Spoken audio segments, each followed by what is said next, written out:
when they accumulate over decades. For example, a $10,000 investment growing at 8% annually would become roughly $46,000 after 20 years.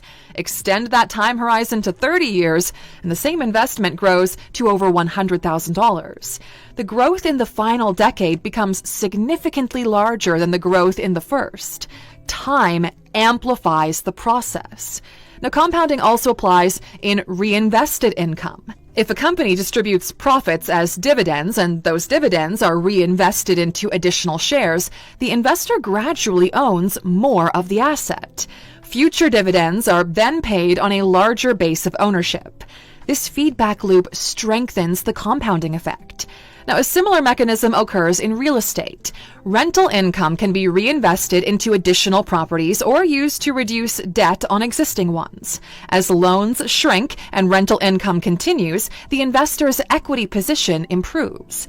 The same principle applies across different asset classes too. The details might change, but the mechanism remains the same. Reinvestment leads to growth of the base.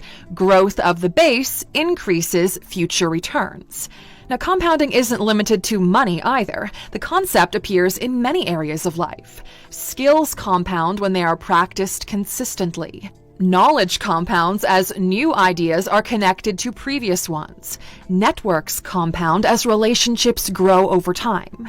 Small improvements repeated regularly can create large advantages.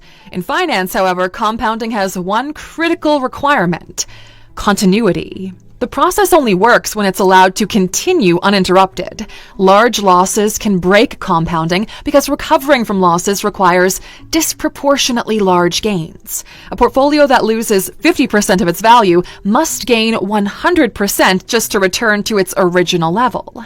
Preserving capital allows compounding to continue. Another threat to compounding is impatience. Many people interrupt the process by constantly moving between investments, reacting emotionally to short-term market movements, or withdrawing funds before the compounding curve has had time to accelerate. Short time horizons weaken compounding. Long time horizons strengthen it. Because compounding rewards duration. Once you understand that concept, many financial strategies begin to make more sense. Long-term investing, reinvested dividends, and patience during market volatility, all of them are attempts to protect and extend the compounding process. Because while leverage can accelerate growth and equity determines ownership, compounding is the mechanism that turns steady growth into significant wealth over time. All right, next up, we're talking cash flow.